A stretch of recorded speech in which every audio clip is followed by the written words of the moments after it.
Hello students, आज हम study करते हैं सैपोनिफिकेशन वैल्यू के बारे में। सैपोनिफिकेशन वैल्यू ऑयल के बारे में हमें पूरी जानकारी देती है। ऑयल, फैट, इनके किस तरह का इनका कंपोजिशन होता है, उनका मॉलिक्यूलर वेट, इनको हम इस तरह से कैलकुलेट कर सकते हैं।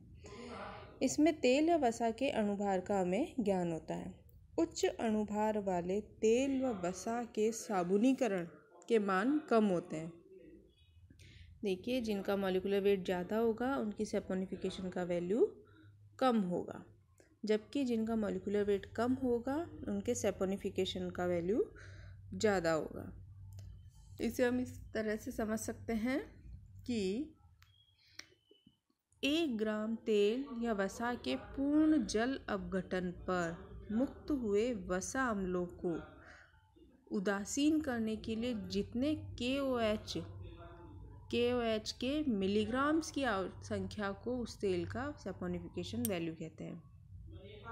यानी कि कोई भी फैट या ऑयल होगा, उसका जब हम हाइड्रोलिसिस कराते हैं तो उसको न्यूट्रल करने, उसमें हाइड्रोलिसिस करने से उसमें जो वसा अम्ल मिलेंगे उनको उदासीन करने के लिए हमें कितने क्षार के रूप में पोटेशियम हाइड्रोक्साइड के मिलीग्राम्स की आवश्यकता होती है, उसको हम सैपोनिफिकेशन वैल्यू कहते हैं। यह एक तरह का एस्टरीकरण प्रोसेस है।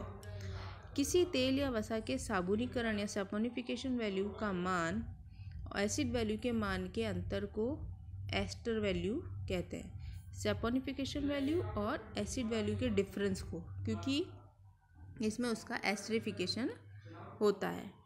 जब हम किसी तेल या वसा का मानक क्षार के साथ अनुमापन करते हैं तो वह क्षार ट्राइग्लिसराइड के जल अपघटन के साथ साथ उसमें विद्यमान मुक्त अम्ल का भी उदासीनीकरण करता है।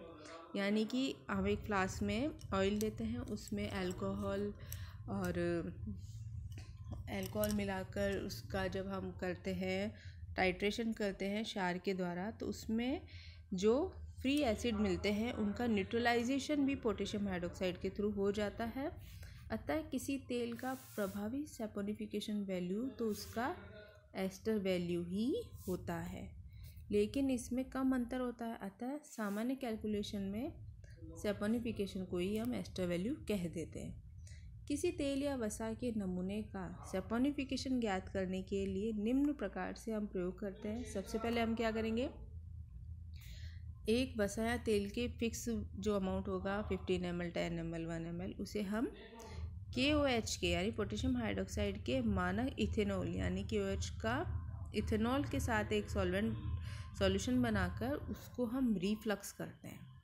इस रीफ्लक्स करने की प्रक्रिया में उसमें अतिरिक्त या प्रयुक्त KOH विलयन का KOH हमने डाल दिया, उसका मानक अम्ल के साथ अनुमापन कराते हैं। यह मानक अम्ल के रूप में हम HCl ले सकते हैं, है ना।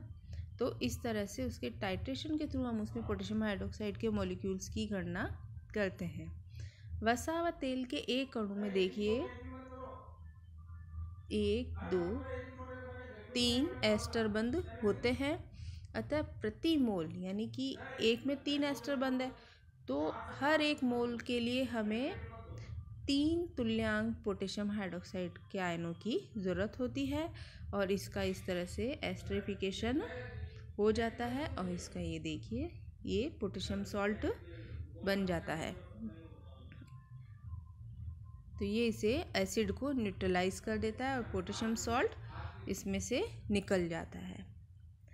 अब इसमें कि यहाँ पर वसा के 836 ग्राम के सैपोनिफिकेशन के लिए क्षार का 168 ग्राम या मिलीग्राम में आप ले लीजिए, तो इतना मिलीग्राम की आवश्यकता पड़ी। अतः 1 ग्राम के सैपोनिफिकेशन के लिए इतने मिलीग्राम की आवश्यकता होगी।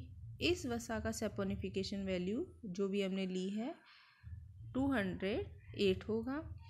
अतः किसी अज्ञात वसा का अणुभार m हो तो उसका सैपोनिफिकेशन वैल्यू क्या आ जाएगा कि अणुभार हमें ज्ञात है, तो अणुभार से ये एक फॉर्मूला बैठता है, सैपोनिफिकेशन वैल्यू इक्वल्स टू इतना उसको अपन अणुभार से डिवाइड कर देते हैं। तो अणुभार निकालने का फॉर्मूला हो गया अणुभार इक्वल्स टू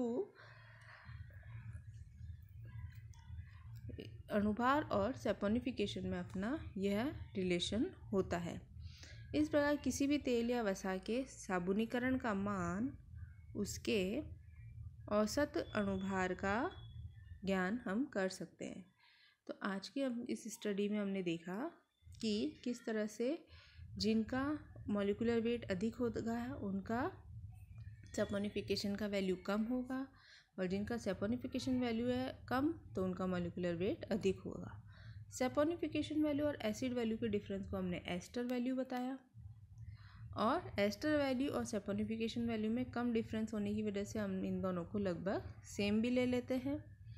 इसके लिए जो प्रोसेस काम में लिया गया उसमें हम देखते हैं कि इस एसिड का बेस की उपस्थिति में न्यूट्रलाइजेशन वाला प्रोसेस होता है, तो इसका पोटेशियम सॉल्ट मिलता है, और इसके बेस पे हमने किसी भी 3 एस्टर बंध होते हैं तो उन 3 एस्टर बंधों के द्वारा हम इससे उसका अणुभार ज्ञात कर लेते हैं। तो आज की क्लास में हमने सैपोनिफिकेशन वैल्यू का करा जो एक ऑयल के एस्टिमेशन के लिए ज़रूरी है। नेक्स्ट क्लास में हम इसकी एस्टर वैल्यू के बारे में भी एस्टर वैल्यू नहीं एसिड वैल्यू इनके बारे में स्टडी करेंगे। तो इस तरह से जो ऑयल है उनके मॉलिक्यूलर वेट, उनके मेल्टिंग पॉइंट, उनके बॉइलिंग पॉइंट, वसा, फैट, इनमें ये इनकी कई फिज़िकल प्रॉपर्टीज़ होती है जिनको हम स्टडी कर सकते हैं। ये सारी जो फैट वैल्यूज़ एसिड इसकी प्रॉपर्टीज़ की वैल्यूज़ हैं, इनके द्वारा हम एक साबुनीकरण की प्रक्रिया को परिणाम देते हैं। Okay, thank you.